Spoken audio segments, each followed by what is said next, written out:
জিয়া রহমান সাহেব একজন রাষ্ট্রপ্রধান ছিলেন, সরকার প্রধান ছিলেন। জিয়া রহমান সাহেব একজন রাজনীতিবিদ ছিলেন। জিয়া রহমান সাহেব একজন আর্মি জেনারেল ছিলেন, মিলিটারি জেনারেল ছিলেন, যিনি সম্মুখ যুদ্ধ করে দেশের স্বাধীনতা ঘোষণা করেছেন এবং স্বাধীনতা যুদ্ধে সম্মুখ করে যুদ্ধ করেছেন। জিয়া রহমান সাহেব একজন সংস্কারক ছিলেন। He was a great reformer. আপনি যদি চিন্তা করেন এই সময়ের মধ্যে কত রিফর্ম করেছেন। He was a reformer, he was statesman. আপনি কিন্তু এই গুণাবলী বিশ্বের খুব কম দেশের কম দেখা যায়।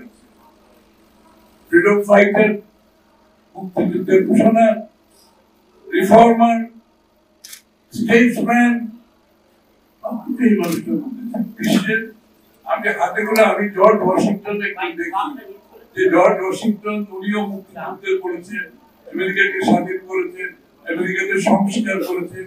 আজকের আমেরিকার অন্যতম একটা ফাউন্ডার চিন্তা পেয়েছিলেন জর্জ ওয়াশিংটন।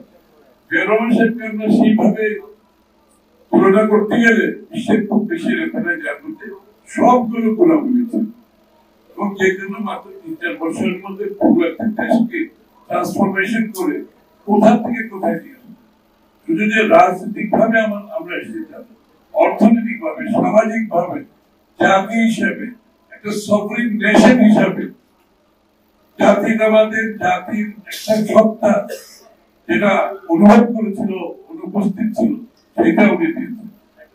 একটা জাতি, একটি দেশ এই নিজস্ব স্বাধীনতার সার্বভৌমত্বের যে একটা গর্বিত অবস্থা, সেটাও কিন্তু উনি দিয়েছেন।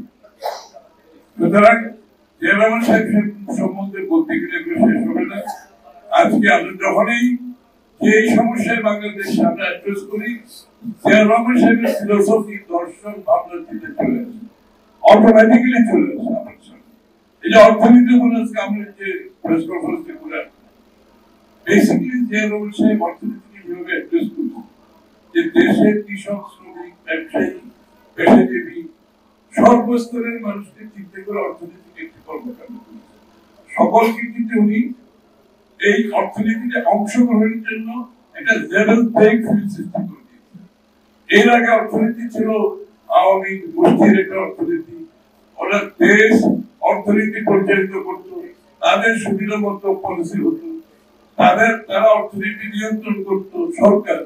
কিন্তু জিয়া রহমান সাহেব কি করেছেন, উনি বলছেন অর্থনীতি হতে লেভেল প্লেইং ফিল্ড থাকবে, বাংলাদেশের প্রত্যেকটি নাগরিক সমানভাবে যাতে অংশগ্রহণ করতে পারবে সেরকম একটা লেভেল প্লেইং ফিল্ড থাকবে। এবং যার যেটা সক্ষমতা আছে, সৃজনশীলতা আছে, দক্ষতা আছে, সেটার উপরে ভিত্তি করে প্রত্যেকটা মানুষের সমান অধিকার যাতে থাকে অর্থনীতিতে অংশগ্রহণ, যেটা মুক্তবাজার অর্থনীতি, সরকার চালিত অর্থনীতিকে মুক্তবাজার অর্থনীতি। রাজনীতিতে তো উনি খুলে দিয়েছেন, সবাই জানে না।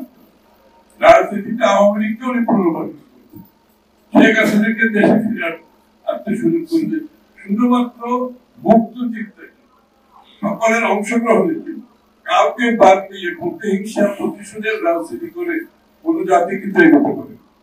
আমি আনন্দিত তারেক রহমান সাহেব এই কথাগুলি অক্ষরে অক্ষরে পালন করছেন, যে কোন প্রতিশোধের রাজনীতি হবে, প্রতিহিংসার রাজনীতি হবে, আর বিচার হতে হবে।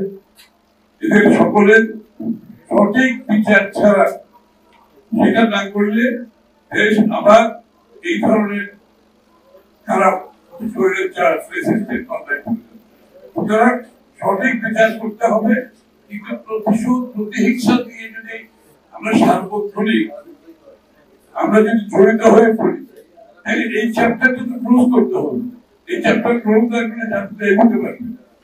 এবং আমি একটা জিনিস বলি, যারা শেখ হাসিনা সরাসরি হুকুমে যারা গুম হয়েছে, যারা সরাসরি হুকুম পালন করেছেন, তাদের একটা সেই আছে। এখানে কিন্তু এই যে খারাপ কাজগুলো করেছে শেখ হাসিনা, এখানে কিন্তু ক্রাইমের অনেকগুলো সেই আছে, যারা সরাসরি ইনভলভ ছিল, শেখ হাসিনা হুকুম পালন করেছে।